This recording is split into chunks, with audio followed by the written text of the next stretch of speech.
welcome to Arts Express.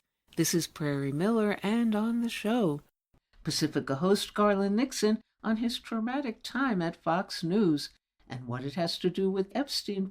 In other words, the hen in the Fox house. To Donald Trump and MAGA, I will give you the lyrics to one of my favorite songs. I see the bad moon arising. I see trouble on the way. I see earthquakes and lightning. I see bad times today. Don't go around tonight. Well, it's bound to take your life. There's the bad moon on the rise. Let's talk.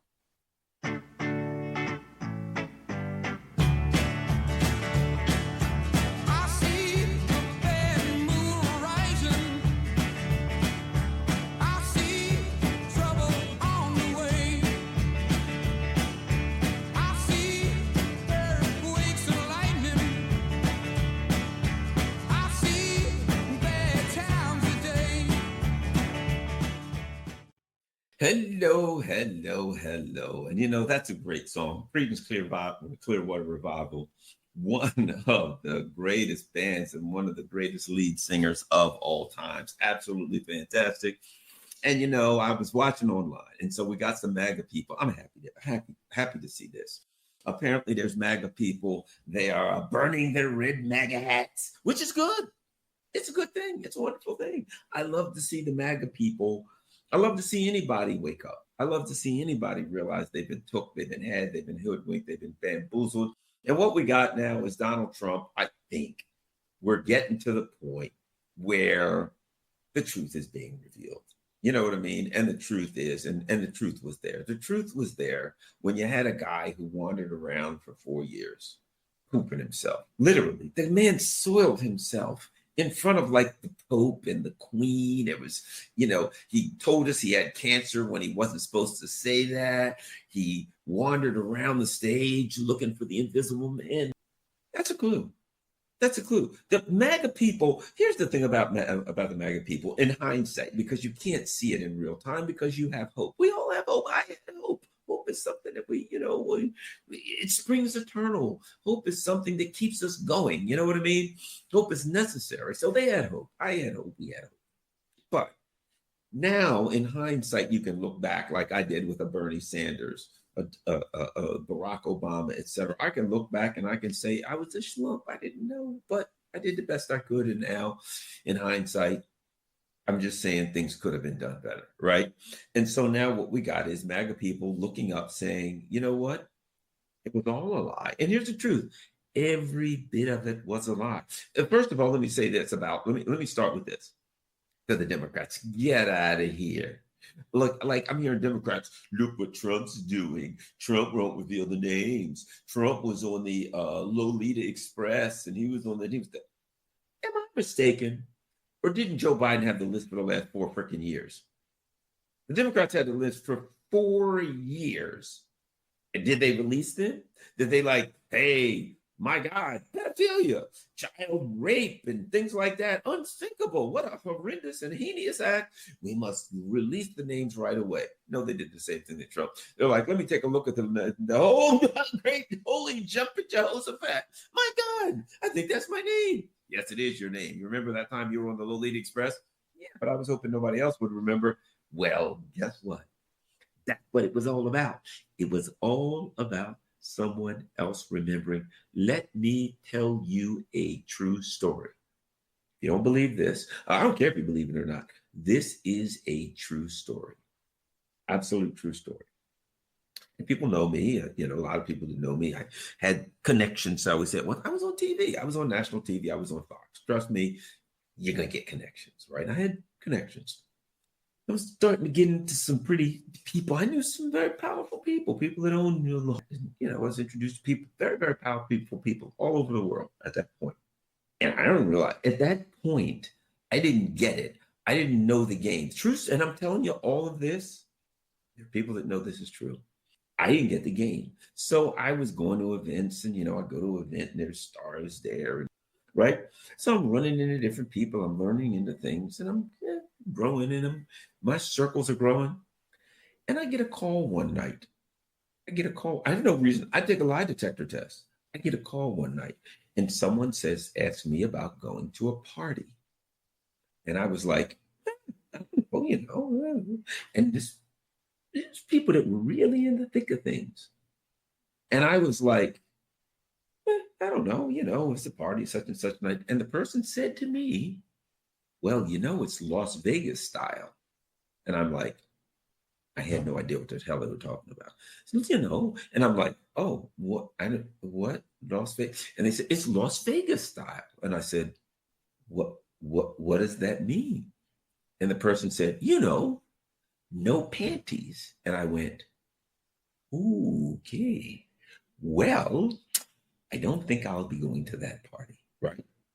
I mean, I knew there'd be a lot of rich people there. I assumed based on the connections that were connecting me to this party.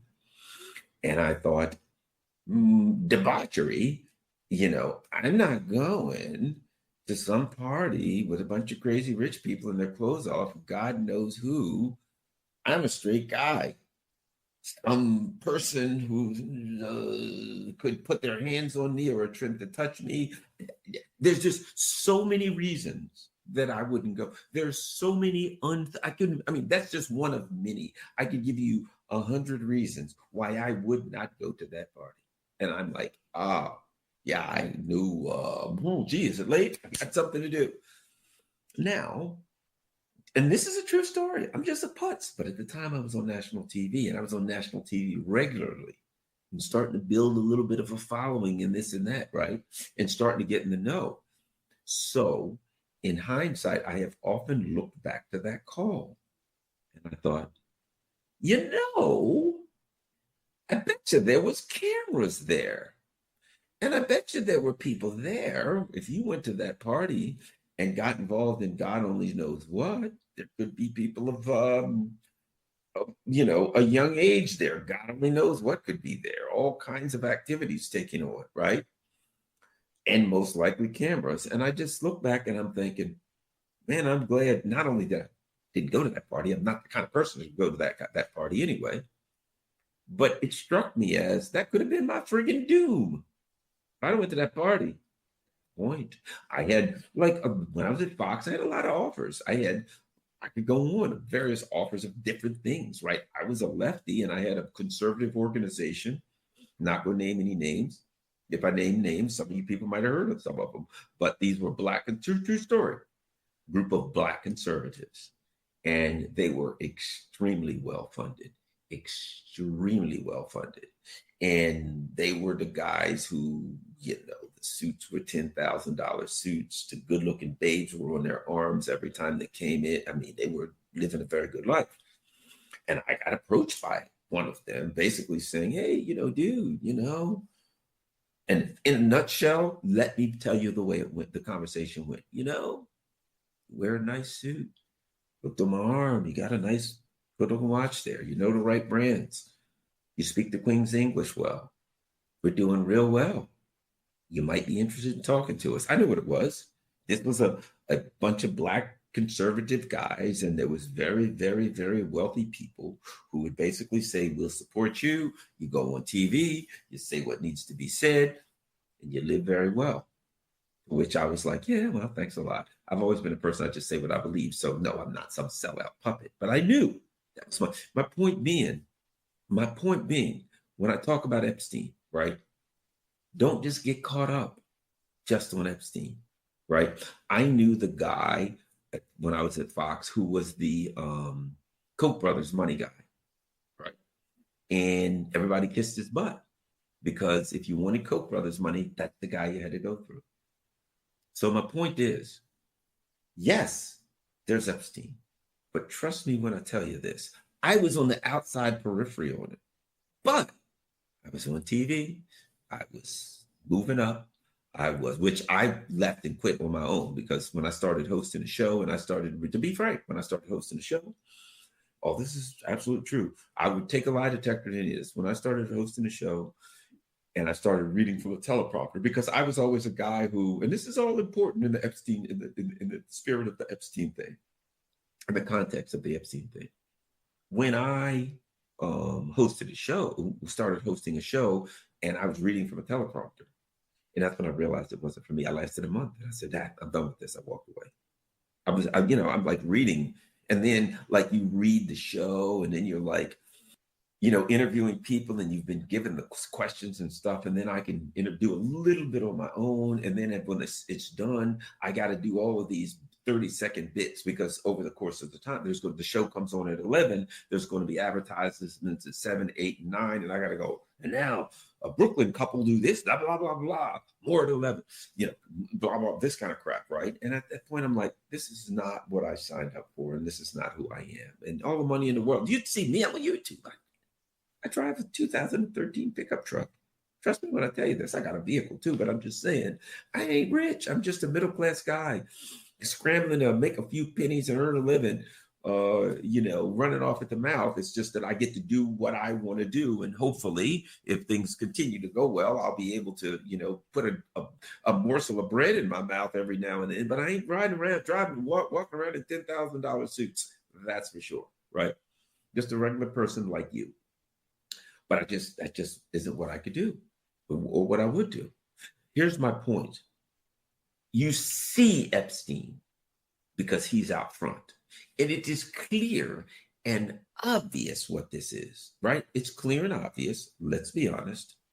Alex Acosta said, I was told to leave Epstein alone because he's intelligence. He is Mossad.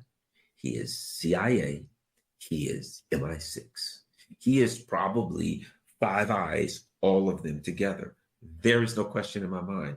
At minimum, you see CIA, MI6, and Mossad are joined at the hip, particularly with an operation like that. There's a friggin' guy who's a school teacher without a college degree. And now he goes from a school teacher without a college degree, and then he's got a private island and a compound and planes and surrounded by women and sex all the time and the most powerful people. How did he get access to these people?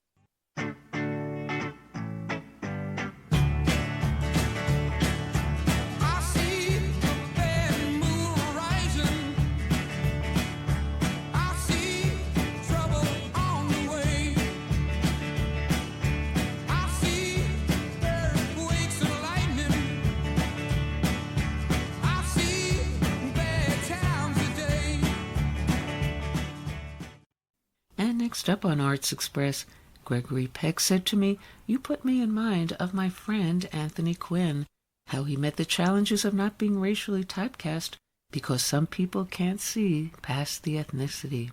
Veteran actor Lou Diamond Phillips about how the actor of color has uniquely met the challenges of dodging racially typecast characters in movies by, well, playing all of them. First, some scenes from Phillips' breakout role back in 1987 as the late rock and roll pioneer performer and forefather of the Chicano rock movement, Ritchie Valens, and about which Phillips has said, "La Bamba was my Cinderella story. I have no doubt about it.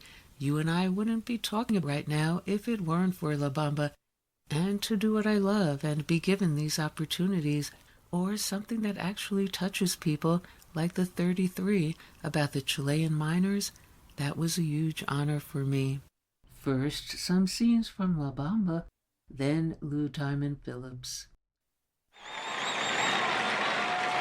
Here he is, America's newest rock and roll sensation, Ritchie Valens! 1, 2, 3, 4.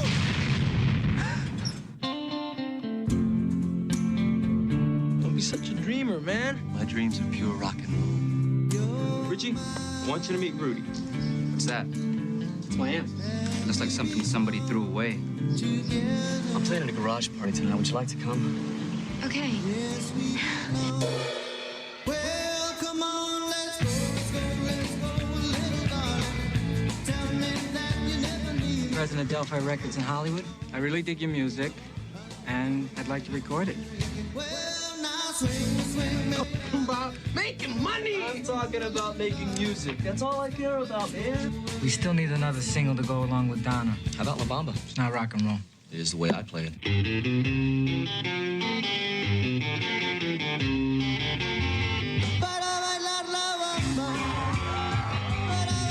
I'm really happy for you, Richie. American Bandstand. Richie, we fly up to that. I never fly, man. I told you. I have my reasons. Holly is lining up a plane to fly us on to Fargo tonight. Come on, let's go.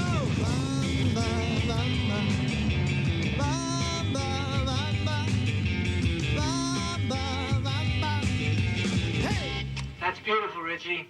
That's the one. Hello. Hi, Perry. How are you? Okay.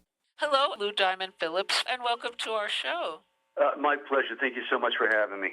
Now, your breakout role was as the late rock and roll performer, pioneer, and forefather of the Chicano rock movement, Richie Valens, in La Bamba in 1987, of which you've said, quote, "I felt I was the luckiest guy in the world when I landed La Bamba, and I still feel the same way." Please explain and the impact you felt that's had on you personally and creatively then as well as now. Oh, yeah, I got it. I mean, it was my Cinderella story. There is absolutely no doubt about it. My opinion has not changed about that one iota ever since. You and I wouldn't be talking right now. I wouldn't have a 30-year career, if it weren't for La Bamba. And the context for that is I was a struggling actor in Dallas, Texas. I was doing small roles in small films, day player stuff on television like the Dallas series, and teaching acting with Adam Rourke. So the idea that I would become the lead in a Hollywood film, out of Dallas, Texas, was a fairy tale, and it came true. It happened for me, and I have never felt that I deserved it or that that it was inevitable. I was lucky. I was incredibly lucky, and appreciate that to this day. And and part of that I think informs how I still approach my career. That I'm grateful to do what I love and to be given these opportunities to go and play and to entertain people. Whether it's with the bad guy, or something that actually touches people, like Longmire or the 33 about the Chilean miners. The opportunity to tell these stories and to do these kind of roles, I do not take for granted, and feel the same way after 30 years. While the challenge of most actors of color is against getting typecast in stereotypical roles according to their background, you've had the unique experience of playing characters across a whole diverse ethnic range. What are your thoughts about that? Yeah, I immediately go to, I did a film that I wrote years and years ago called Ambition, and in that film I worked with the lovely actress Cecilia Peck, who is actually now a producer. Her father was Gregory Peck, and I got to have a nice glass of wine one evening with Gregory on the patio of his home. And one of the first things he said to me was, "Lou, you put me in mind of my friend Anthony Quinn." And I was like, "Oh my gosh!" I mean, that's high praise, because that's what Anthony Quinn did. I mean, he played everything from Zorba the Greek to Nanook of the North, and that's kind of how my career has gone. I've been ethnically ambiguous, if you will. And so I've been able to represent a number of different communities, from any number of the Latino communities to any number of the Native American nations, including an Inuit, like Anthony Quinn in a movie called Shadow of the Wolf, that was done in the far north of Canada. So I've been fortunate, I mean, I have had the opportunity to, and as an actor trained in the theater, I've never wanted to do the same thing twice. I've always looked for roles that are going to challenge me, that are going to bring something new and force me to keep my mind open and my heart open to different experiences and different cultures. Doing the 33 and representing the Chilean, miners, that was a huge honor for me.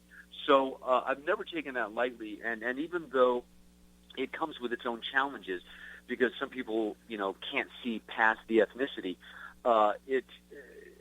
I have had, the great opportunity to play a lot of diverse roles and carve my own niche out in this, in this industry. Now, what was it about Get Fast that got you on board for this film? Yeah, it always starts with material. I mean, even at my age, it's about the material, and if the material speaks to me, and the character. I don't want to keep doing the same thing. You can look at my career and go, man, he's all over the place. But I have to feel like there's going to be a challenge, that there's going to be something fun about it for me, because I've never phoned it in, and I never want to walk through a role. And Get Fast it just jumped off the page. It reminded me of a Guy Ritchie heist film, and it's an ensemble of really shady characters, very colorful characters. And I have to admit that when I read The Cowboy the first time, he made me laugh. I just had fun. I mean, he's a bad guy, but he's very charming, and I just knew that I could do something with it. Now, you've often played characters on both sides of the law. So how do you approach and get inside the skin of such opposite characters? I think somebody else has said it before. I mean, quite often, bad guys are the hero in their own story. So you have to commit to the bit. You have to really open your mind and try to see something from that character's world view. I mean, I played Richard Ramirez, the Night Stalker, and that's a very, very dark place to go. But to not apologize for the character, to not hold them at arm's length or wink at the audience, you have to submerge yourself in that and subjugate yourself to the character and not judge them. And what do you think it is about the state of the world today that draws audiences to crime thrillers and chaos on screen? It's interesting. Wow, that's actually a really good question. A movie like Get Fast is a popcorn movie, and it just it allows you to get into a little bit of escapism for a while and just have fun. But this fascination with true crime and with the darker elements of stuff. I mean, a lot of those, like the Dahmer stories and the Menendez stories. I think somehow we all need to try to make some sense of when things go wrong, and try to impose a balance and justice on the universe, and figure out what that dark side is, and how we may even personally counteract that. So it's interesting. It is. There's a fascination. There's a fascination with all of those things these days. Mm. And looking back at La Bamba, how do you feel that role and that story shaped that trajectory of your creative passion in your life and your work? It was my Cinderella story, and quite honestly, I wouldn't have the career I have today if it weren't for that film. But then, the two films that followed that, my first three films in Hollywood were La Bamba, Stand and Deliver, and Young Guns. And for me, they were a real way to plant a flag and go, I'm an actor. None of my roles are going to look the same. They're not going to feel the same. Those are all three very different films with three very different characters. And I have done that throughout my career, and try to maintain that sense of the craft and the art, and to never forget it. I mean, there were those times where I was worried about how a film was going to do or what the next job was, and I had to remember, and I tell young actors this all the time, it's like, you have to love the work. If you love the work, that's its own reward, and those other things will come. And what is the different challenge for you of playing real people like Richie Valens and Mario Monge in Che, the head of the Bolivian Communist Party at that time? The true stories are a challenge unto themselves, because you don't have license. You do not have license to make stuff up or do what you need to do. You need to get it right, and so therefore the research is highly important. And some of my favorite films throughout my career, are based in fact. I mean, obviously, Richie Valens' story and Stand and Deliver. Jaime Escalante was on set with us all the time, and even though my character was kind of an amalgam of many, gang member students he had that required me to learn a culture and a way of life that I wasn't familiar with. I mean, even Young Guns is steeped in Billy the Kid history and lore to a certain extent. Another, true story that I so loved being a part of was the 33, which is about the Chilean miners. And once again, all those guys were on set with us. The Chilean miners, they got, trapped underground for 70-something days back in 2010. So you have this responsibility to tell, real-life people's stories and their family stories as accurately as you can, and to come at it with I think, a great deal of respect and with honor. And so for me, that always ups the stakes of trying to get it right. All right, I have one final question. When Lou Diamond Phillips looks in the mirror, what does he see? Oh, wow. That's that's a changing answer.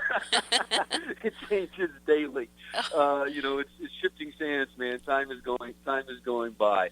Now, I guess I most certainly see a husband and a father. I see a man. I see a man that's reflected in the roles that I'm able to play these days, and that is, somebody who's been around the block, somebody who has some mileage and some baggage, to them, and a lot of that history, a lot of that texture is something that I bring to a role without having to explain it.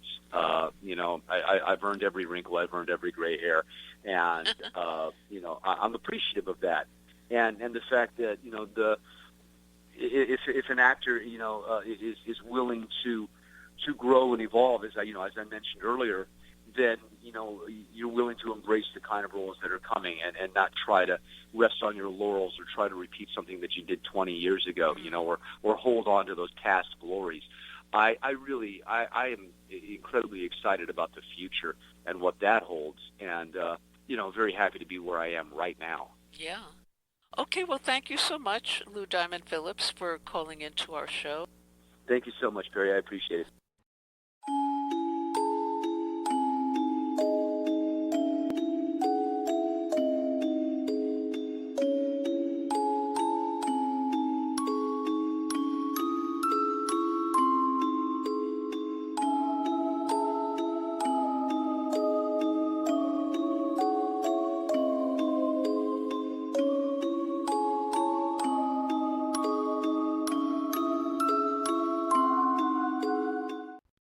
And now on Arts Express. I happen to be a current Amazon worker at JFK 8. The pay and the work conditions are totally a nightmare. They expect you to do 200, then after that they want you to do another 3, and then they want you to do another 4. They think that we're robots. Starting today, 8,000 Amazon warehouse workers on Staten Island will begin voting on whether they want to form a union. You sign up, man, get a free plate, contribute to our movement. We can all help you. We got to continue to fight because this company has not been held accountable. Is Chris Smalls. He was fired when he went outside and protested. You make Amazon $638 million a day. It's time we get paid our fair share. There's nothing that can stop our momentum. The only thing that's going to stop us is if we stop ourselves. Right now, Amazon is on their high horse, and we want to punch them in the face. We should just go in, occupy that training room, and don't even let them hold the meetings. This is the long haul, right? This is the marathon. This is our shot to make things better. Huge. The eyes of the world are looking at you right now. Hi, this is Jack Shalom. Last week we aired part 1 of our interview with Brett Story and Stephen Mang, directors of the recent film documentary Union. Union tells the story of the odds-defying independent Amazon labor union drive led by the extraordinary Chris Smalls in Staten Island. Today, in part 2, we'll explore strategy, the international scene, and what the possible win of Zoran Mamdani for New York City mayor might mean for labor. And now part 2 of our interview. When did Amazon realize that they were in trouble, and what did Amazon do to fight back? And then how did the ALU counteract those moves? Throughout, they spent millions of dollars in anti-union campaigning. They had what's commonly referred to as labor consultants flooding the shop floor and had mandatory captive audience meetings where they inundated workers with this kind of anti-union message.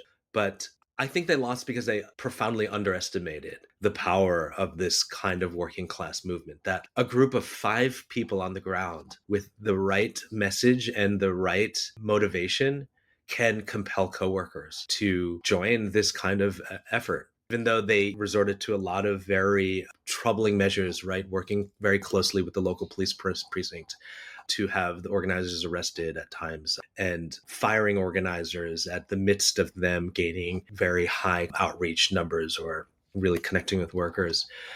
They followed and tracked all of these workers, and not surprisingly, because Amazon workers are considered the most highly surveilled workers in the American labor force. But there was this underestimation that really played in their favor. There are several unionized Amazon workplaces in some European countries, if I remember, Italy and maybe Germany. Do Staten Island workers look for any connections or help from them? I'm just curious.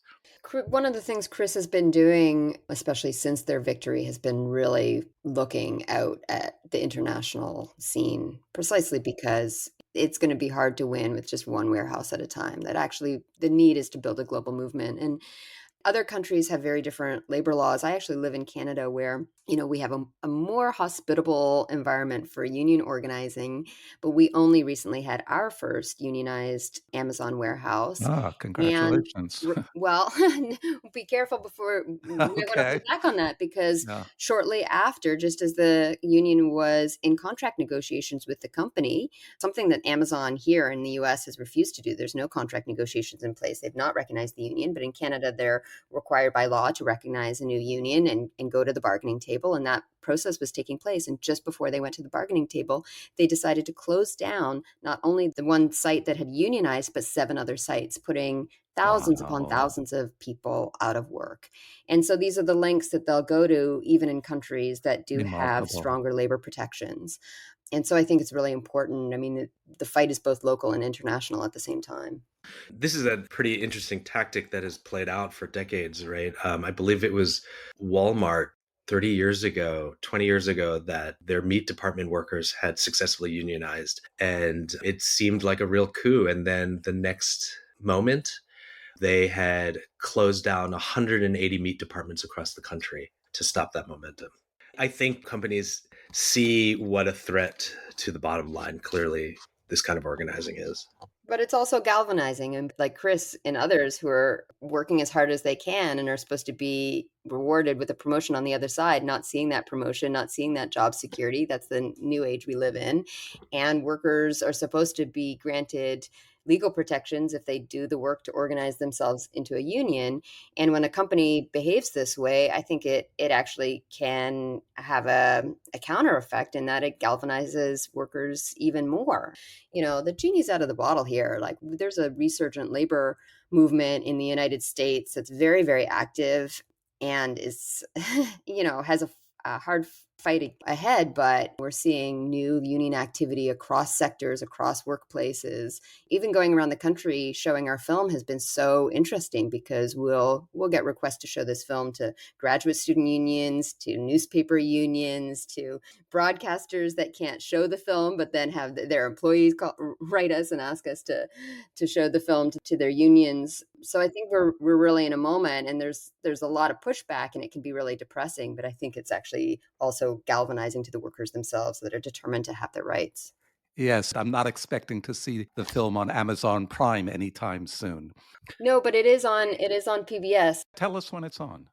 Well, it just had its national broadcast, and so now it's being, do you know, Steve? Yeah, it's going to have 3 more broadcasts, as well as it is being made available digitally on the POV website. Great. So the bulk of the film deals with petitioning for an election and then the actual election itself. But as you indicated, and as my son, who's an organizer for the UAW, tells me frequently, that the winning of a union election in the workplace is just the beginning of the process. And the most difficult part is the actual negotiation of a contract. And how did that play out at Staten Island Amazon?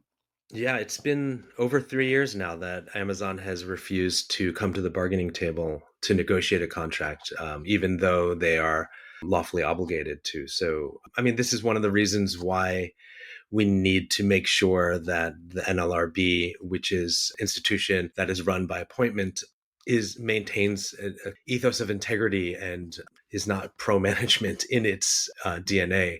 But I think the flip side to that is that also workers are understanding that a huge amount of gains can be made despite the NLRB, despite the kind of like traditional unionization path, that elections are not the end all be all, that worker power and solidarity represent this ability to create work stoppages. And so just last December, we saw the first, what will probably be many formidable strikes that played out across 8 states, starting here in New York City. And it was thousands upon thousands of workers showing up and community members showing up in support as workers walked off the job during the holiday peak season, which is an incredibly difficult period because of the injury rates and the expectations and the quota. Do you think that the ALU can get a contract by itself, or do you think that they will need to affiliate themselves with an already existing union with larger resources? I mean, I personally think this is one of the least labor-friendly, least worker-friendly administrations that we've seen in many decades. And so even though the farce is to present as pro-labor and worker supporters, this is a political moment where I don't think workers are going to be supported in that effort. So It's also important to mention just as an update to the film that about a year ago, the ALU did officially affiliate with the Teamsters. Oh, So, okay. Okay. yeah, so it's very exciting, and I think it's actually a smart strategy. I think that as a grassroots union, workers who have experience in real relationships, they did things their own way and showed the rest of the labor movement that new tactics are needed and necessary, and succeeded where no one else had. Teamsters had been trying to organize Amazon for years and years and years and never had. But at this moment, for exactly the reason Steve is mentioning, they need strike funds, they need boots on the ground. There's a Herculean effort necessary to win, to bring this company to meet its legal obligations to these workers. And so actually affiliating, I think, with the Teamsters is a real coup for the union, and we're very hopeful about what they'll be able to achieve together. Towards the end of the film, and correct me if I'm misreading what I thought I was experiencing, it seemed that Chris, despite his charisma, bravery, and strategic smarts, eventually some of the workers, some who had worked closely with him, were starting to become disillusioned with him. Is that true? And why do you think that was, if it was? You know, I think it's a really hard endeavor, right? Building a union from scratch, creating this kind of community of care and a unionization, but also like collective support of coworkers, and doing that under the very arduous timeline of the unionization election campaign. And, you know, this is a process of building democracy from the ground up, which when there isn't time to actually do with a kind of the spaciousness of an organization that is not pressed with financial burden, which is not exhausted by all of the stress and the strain of what it means to flip over half of your 8,300 workforce. It raises a lot of questions and tensions within that group. I think, you know, one of the things we knew we wanted to be honest about was just that, like, organizing is hard and it can get messy, and that the incredible talent and charisma that I don't think this union victory could have occurred without, in the leadership of Chris Smalls, is something that also over time some of his organizers started to just have fundamental disagreements about strategy with. So there was a fracturing that occurred, and they have proceeded to organize differently in different capacities at this point. I just want to wrap up with a question for you about Zoran Mamdani, who was newly elected in the Democratic primary for mayor. Do you expect a different labor climate in New York City, assuming that he wins the mayoralty? Yeah, I would be very hopeful about that. I mean, I was actually watching that primary race, thinking a lot about the ALU, thinking a lot about Chris and his colleagues, and seeing a lot of echoes in the strategy. Part of what's so striking about Mamdani's race was that he listened, he proposed practical solutions, and he understood that we might want to tell ourselves a story that everyone's fine and doing great and going to be a millionaire any day now, but that's not the reality. The reality for most people is that many, many, many people are struggling to get through the day, and it's getting harder. And to have a politician talk to people, say, what are you thinking about? What are you worrying about? How can we improve your life? I mean, that should be the thing that all politicians are doing. But I think part of what was striking, for me anyways, watching Mamdani, was that he cut through the disillusionment that many people are feeling about their political leaders, and creating some real energy and excitement about the possibility that finally there's a politician that can actually deliver improvement in real people's lives. And that's also what a good union leader does. It says, your life could be better than it is, and it should be better than it is. And here are some practical ways that we can fight together to make that happen. Yeah, I work as a cinematographer for other filmmakers, and I had the chance to film with him actually over the last couple of years on and off. And it's been incredible to watch him relentlessly put forward this pro-worker platform that from the beginning he has been all about advocating for the marginalized, the working class, people who are suffering. And it's radical only in the sense that I think we haven't seen somebody so committedly message this idea that working class New Yorkers and folks who are suffering in spaces like Amazon need policy reform to kind of establish a new path forward. I find him incredibly exciting in that he is approaching this so committedly and looking at it so holistically in terms of all of the ways that the needs of the working class are not met in this city. I am really holding hope. Thank you so much, both of you. Thanks so much, Brett Story and Stephen Mang, directors of Union, the inspiring story of the Amazon Labor Union. This is Jack Shalom for Arts Express with host Prairie Miller. Oh, you ain't seen nothing yet. It's just getting started.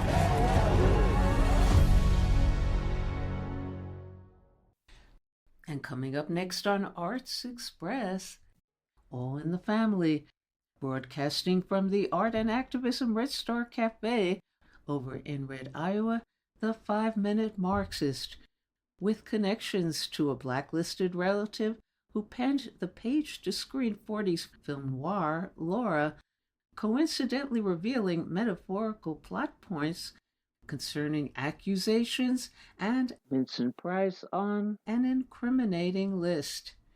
And Laura, a film scripted anonymously by one of the Hollywood 10, condemned to prison by McCarthyism, Ring Lardner Jr.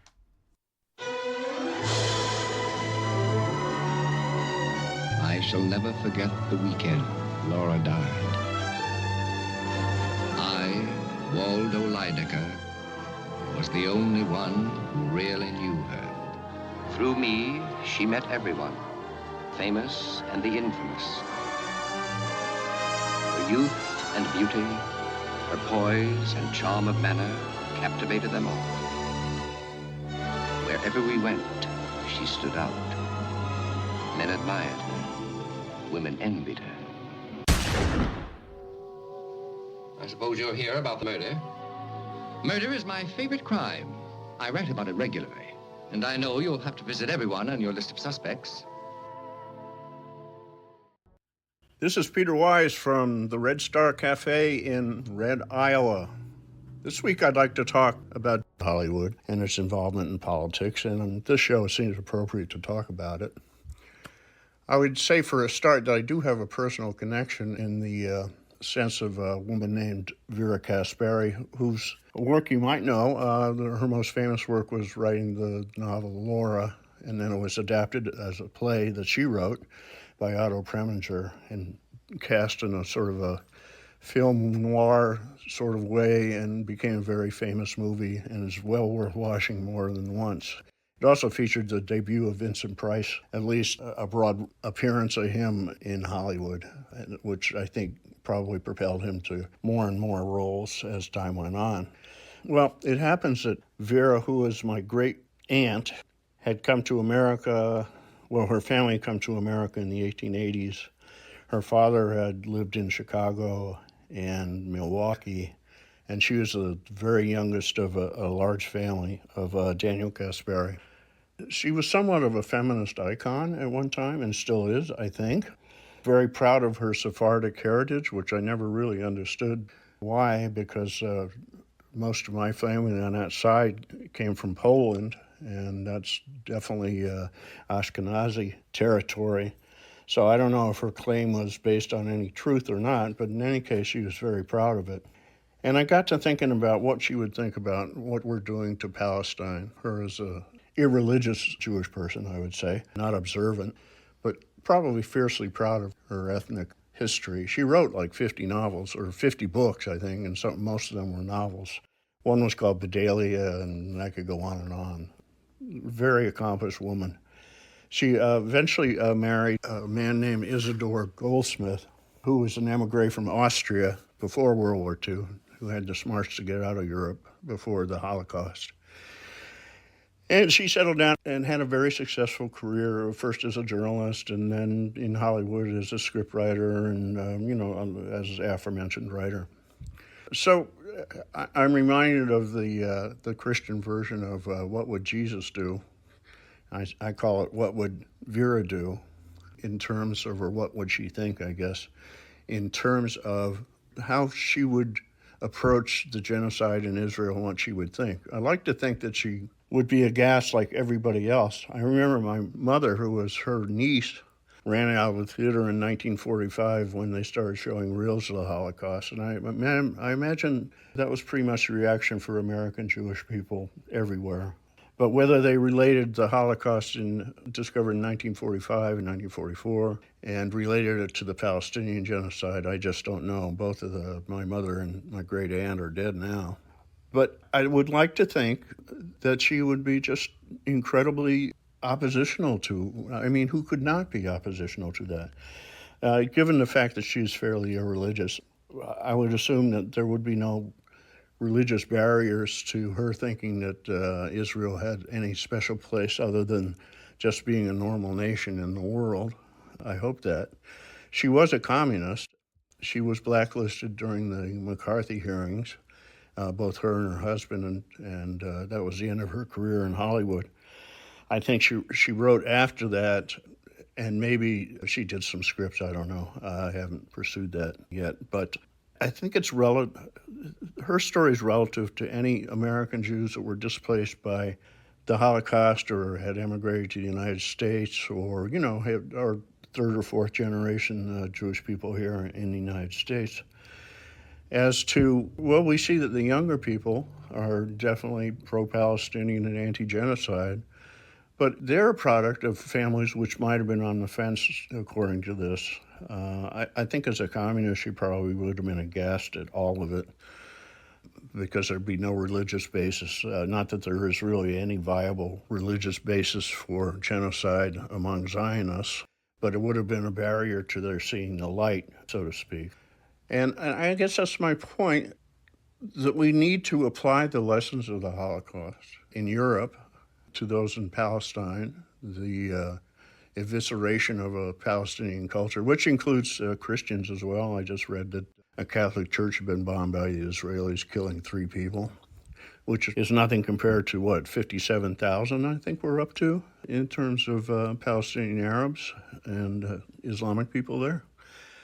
But we need to look at history, and it strikes me as just unbelievable that people in Israel can't look back at Poland or Auschwitz or Bergen-Belsen or any of those other horrible places in World War II and see the parallel between the SS and the Israeli government now. It just defies my imagination. That's how they could think like that. Yet 80% of the people support Netanyahu in the state of Israel. And of course, this has nothing to do with anti-Semitism. It has to do with how a nation behaves as a state. And the state there is a terrorist apartheid state, just like the Nazis were. And why they cannot see the irony, which is a mild way to put, between the Israeli government and the Third Reich, I don't know. I have a feeling probably that Vera would know, and she would see that immediately. She's a very smart woman. Unfortunately, she died. I never met her. She died in New York. And her cousin was my grandmother, and they looked almost identically the same. They could have been twins. It's amazing. I painted both of them because there's such an extraordinary resemblance between them, although they couldn't be more different politically. My grandmother tended to be a Barry Goldwater supporter while it lasted. But I think they both shared the humanity to realize that what's going on it's just inexcusable. So anyway, that's my thoughts about Vera Kasperi. It's all assumption, but I think it does have something to do with, history has a lot to do with how we shape thought now and perceive either crime or foreign policy. They're interchangeable in Israel. And I hope that people can look back on history and start making some right decisions about excluding Israel from the world as long as it behaves like the genocidal state it is. So thank you for listening. Goodbye. You collapsed when you identified the body. Shotgun loaded with buckshot, close range. Not very nice to look at. It's horrible. My first instinct was to call the police. Why didn't you? I don't know. Is that a sign of guilt or innocence, McPherson? Waldo, for your own good, I'm warning you to stop implying that I had anything to do with Laura's death. You're on the list yourself, you know. Her letters. And her private diary. Haven't you any sense of privacy? Murder victims have no claim to privacy. Have you ever dreamed of Laura as your wife? That's none of your business. You better watch out, McPherson, or you'll end up in a psychiatric ward. I don't think they've ever had a patient who fell in love with a corpse.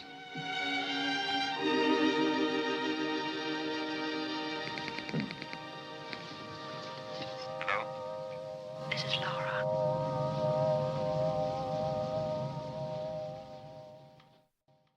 And that's all we have time for today on Arts Express, Expression in the Arts. And if you'd like to express yourself too, you can write to us at theradiogoddess@gmail.com. Until next time, this is Prairie Miller leaving the station.